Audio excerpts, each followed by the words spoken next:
సాకేత్ మైథిలీలకు పెళ్లి జరిగిన విషయం అసలు సాకేత్ కి గుర్తే ఉండదు. అయినా సరే మైథిలి సాకేత్ ను భర్తగా అంగీకరించి కుడికాలు లోపలికి పెట్టి వెళ్తుంది. ఇంట్లో దీపం కూడా వెలిగిస్తుంది.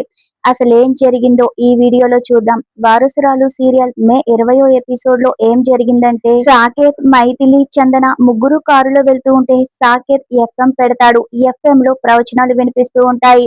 సీతారాముల కళ్యాణం గురించి గొప్పగా చెబుతూ, ఒక మగాడు ఒక ఆడదాని మెడలో ఒక పసుపు తాడు కట్టాడంటే అది మామూలుగా జరిగే విషయం కాదు. దాని వెనక దైవ సంకల్పం ఉంటుందని చెబుతూ ఉంటారు. ఆడదాని మెడలో ఒక్కసారి తాళి పెడితే ఆ 3 ముళ్ళు వేసిన వాడు తనకు భర్తే అవుతాడు. ఎలాంటి పరిస్థితిలోనైనా సరే ఆడది ఆ మగవాడికి సర్వస్వం అవ్వాలని, తాళి కట్టిన వారికి సంపూర్ణంగా సొంతం అవ్వాలని సీతారాములను ఉద్దేశిస్తూ ప్రవచనాలు చెబుతూ ఉంటారు. అది విని, బావా, మన మధ్య జరిగిన పెళ్లికి ఎంత విలువివ్వాలో నాకు ఇప్పటి వరకు అర్థం కాలేదు. ఈ తాళికి నేను ఇప్పుడు విలువిస్తున్నాను. ఇప్పుడు నాకు క్లారిటీ వచ్చింది. ఇక నుంచి నువ్వు నా భర్తవి, నేను నీ భార్యను. నా మెడలో నువ్వు పసుపు తాడు కట్టడం నీకు గుర్తున్నా లేకపోయినా ఇక నుంచి నా సర్వస్వం నువ్వే. నేను అనుసరించేది నిన్నే. ఈ రోజు నుంచి మనిద్దరి మధ్య ఒక పవిత్రమైన భార్యాభర్తల బంధం మొదలైనట్లే అని మైథిలి అనుకుంటూ ఉంటుంది. ఇక వాళ్ళ ఇంటికి వచ్చేస్తారు. చందన లోపలికి వెళ్ళిపోతుంది. ఇక మైథిలితో సాకేత్, ఈ జర్నీలో నువ్వు చాలా అలసిపోయావు కదా, ఫ్రెష్ అప్ అయి రెస్ట్ తీసుకో అంటాడు. మన మెడిసిన్ పర్ఫెక్ట్ గా పనిచేయాలంటే నువ్వు వీలైనంత ఎక్కువగా రెస్ట్ తీసుకోవాలిగా అని సాకేత్ అంటాడు. ఇక వాళ్ళు లోపలికి వెళ్ళబోతూ ఉంటే, బాస్ అలా వెళ్ళిపోతున్నారేంటి అంటుంది. ఇప్పుడు ఇద్దరం కలిసి కుడికాలు ఒకేసారి ఇంట్లో పెట్టి వెళ్ళాలి అని మైథిలి అంటుంది. అదేంటి, కొత్తగా పెళ్ళైన వాళ్ళు కుడికాలు లోపలికి పెడతారు, మనమెందుకు లోపలికి అలా వెళ్ళాలి అంటాడు సాకేత్. అంటే రాత్రి గుడిలో మనిద్దరం నిద్ర చేశాం కదా, అలా రాత్రంతా గుడిలో నిద్ర చేసినప్పుడు ఇంటికి వచ్చాక ఖచ్చితంగా ఇద్దరం కలిసి కుడికాలు లోపలికి పెట్టి వెళ్ళాలి అని చెప్తుంది. ఓహో అవునా అంటూ ఇక ఇద్దరు అలా లోపలికి వెళ్తారు. ఇక సౌదామిని దీపపు కుందిని చందనకి చూపిస్తూ, ఇది మన వంశం తరతరాలుగా వస్తున్న దీపపు కుంది. ఇది ఇప్పుడే లోపల నుంచి తీయించి క్లీన్ చేయిస్తున్నాను అంటుంది సౌదామిని. అంత స్పెషల్ ఏముంది ఇందులో అని చందన అడిగితే, కొత్త కోడలిగా ఈ ఇంట్లో అడుగుపెట్టిన ఆడపిల్ల ఈ దీపపు కుందులో దేవుడికి దీపం పెట్టాలి. అలా చేసినప్పుడే తను ఇంటి కోడలుగా ఈ కుటుంబం అంగీకరించినట్లవుతుంది అని సౌదామిని చెప్తూ ఉంటుంది. అప్పుడే ఆ అమ్మాయికి ఈ ఇంటి కోడలు అర్హత కూడా సంపాదించినట్లు అంటుంది. రేపొద్దున్న సాకేత్కి నీకు పెళ్ళయ్యాక ఈ దీపం నువ్వు వెలిగించాలిగా, అందుకే ఇది తీసి క్లీన్ చేయిస్తున్నానని సౌదామిని చెప్తుంది. అదంతా వింటున్న మైథిలి అయితే ఇప్పుడు నేనే బావకి భార్యని, ఈ ఇంటికి కోడలిని నేనే కాబట్టి ఆ దీపం నేనే వెలిగించాలి.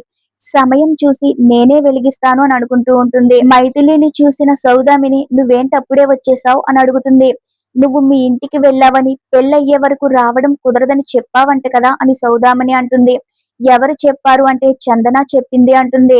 ఇక అప్పుడు మైథిలికి అనుమానం మొదలవుతుంది. అంటే నాకు మత్తు ఇచ్చి నన్ను కిడ్నాప్ చేయాలని చూసింది నువ్వే అనమాట. ఈ ప్లాన్ అంతా నీదే అని మనసులో అనుకుంటుంది. నీతో నేను జాగ్రత్తగా ఉండాలి అనుకుంటుంది మైథిలి. నువ్వప్పుడే తిరిగి రావనుకున్నాను, అప్పుడే వచ్చేసావేంటని సౌదామిని అంటే, మీరంటే నమ్మకంతో మీరు నా భుజాల మీద పెళ్లి బాధ్యతలు వేశారు. నేను బాధ్యత తీసుకుని వెళ్ళిపోవడం నాకు నచ్చలేదు. మీ నమ్మకాన్ని వమ్ము చేయడం నాకు మంచిదనిపించలేదు. అందుకే తిరిగి వచ్చేసాను అంటుంది మైథిలి. ఖచ్చితంగా నా బాధ్యతలు నేను పూర్తి చేస్తాను అని మైథిలి అంటుంది. ఇక చందన తలనొప్పిగా ఉందని లోపలికి వెళ్ళిపోతుంది. బావలో చాలా మార్పు వచ్చేసింది. బావ మైథిలి మధ్య చాలా చనువు ఏర్పడింది. అదంతా నేను ఎలా తగ్గించాలి అని ఆలోచిస్తూ ఉంటే అప్పుడే కైలాసనాథ్ వచ్చి, అసలు ఏమైంది, నా ప్లాన్ ఎందుకు ఇంప్లిమెంట్ చేయలేదు అని అంటాడు. నువ్వు చెప్పింది చెప్పినట్టు చేశాను మావయ్య. మైథిలి అదృష్టం బాగుంది, బావ కంట్లో పడిందని చందన జరిగిందంతా వివరంగా చెప్తుంది. మనం ఎంత ప్లాన్ వేసినా ఆ సాకేత్ కంట పడడం ఏంటి, దేవుడు తనని ఎంత జాగ్రత్తగా కాపాడుతున్నాడో అని కైలాసనాథ్ అంటాడు. ఇప్పుడు ఏం చేద్దాం అని చందన అంటూ ఉంటే, ఇంకిప్పుడు మనం ఏమి చేయలేం. ఏం చేసినా సరే సాకేత్ కి మన మీదే అనుమానం వస్తుందని కైలాసనాథ్ అంటాడు. ఆల్రెడీ అనుమానం వచ్చింది, రావడం ఏంటి, అదంతా చేసింది నేనే అని బావకి తెలిసిపోయిందని చందన అంటే, అలా ఎలా తెలిసింది అంటాడు కైలాసనాథ్. మరి ఆ కారు నాదే, నేనే నా ఫ్రెండ్ కి ఇచ్చాను. కారు డిక్కీలో మైథిలి ఉంది. ఇక క్లియర్ గా అర్థమైపోతుందిగా, నన్ను చాచి పెట్టి దవడ మీద కొట్టాడు. ఇది కేవలం అనుమానం కాదని బావ ఫిక్స్ అయిపోయాడు అని చెప్తుంది. మరి ఇదంతా నా ప్లాన్ అని నువ్వు బయట పెట్టేశావా అని కైలాసనాథ్ అడుగుతాడు. ఆ విషయం నేను చెప్పలేదు మావయ్య అంటుంది.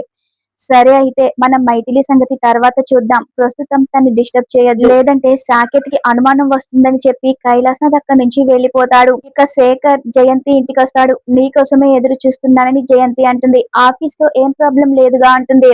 మైథిలితో పెళ్లి చేస్తే ఎంత ముఖ్యమైన పనైనా వదిలేసొచ్చేస్తాను అంటాడు. వారం రోజులు లీవ్ పెట్టానని శేఖర్ అంటాడు. మైథిలి ఇంకా రాలేదేంటని అడిగితే తను పనిచేసే ప్లేస్ నుంచి ఇంకా రాలేదు. ఆ సమయానికి వచ్చేస్తుందిలే అని. ఎవరు ఎన్ననుకున్నా మనం అనుకున్నట్లుగా అన్ని జరుగుతాయని జయంతి అంటుంది. ఇక మరో సీన్ లో అత్తారింట్లో మైథిలి దీపం పెట్టాలనుకుంటుంది. అత్త చెప్పిన మాట ప్రకారం ఈ దీపం వెలిగించే అర్హత నాకే ఉంటుందని, నా మెడలో బావ 3 ముళ్ళు వేశాడు. అప్పుడు నేను బావకి భార్యనే అవుతానుగా. సాకేత్ బావకి భార్యగా, ఈ ఇంటి కోడలుగా నా స్థానం నేను నిలబెట్టుకోవాలి అనుకుంటుంది. అందుకే ఈ దీపం వెలిగించబోతున్నాను. ఇకపై ఏం జరిగినా నీ మీదే భారం వేస్తున్నానని ఆ వినాయకుడికి దండం పెట్టుకుంటుంది. బావని పెళ్లి చేసుకుని జంటగా ఈ ఇంట్లో కుడుకాలు పెట్టాను, ఇంటి కోడలయ్యాను. ఇప్పుడు దీపం వెలిగించి ఈ ఇంటి కోడలి స్థానాన్ని కాపాడుకుంటాను. నా ఈ ప్రయత్నం విఫలం కాకుండా చూడు దేవుడా అని ఆ దేవుడికి దండం పెట్టుకుని ఆ తర్వాత దీపం వెలిగిస్తుంది.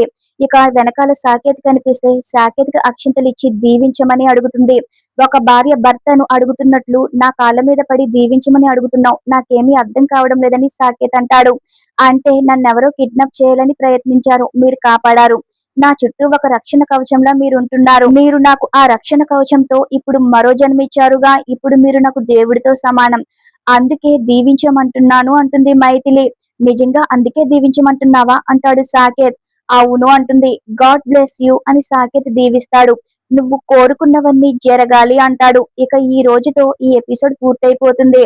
సాకేత్ మైథిలి పెళ్లి విషయం ఇంట్లో తెలిస్తే ఎటువంటి పరిణామాలు చోటు చేసుకుంటాయో ముందు ముందు ఎపిసోడ్ లో చూద్దాం. వారసురాలు సీరియల్ డైలీ అప్డేట్స్ మీరు కావాలనుకుంటే మన ఛానల్ ని సబ్స్క్రైబ్ చేసుకోవడం మర్చిపోవద్దు. Thanks for watching our video.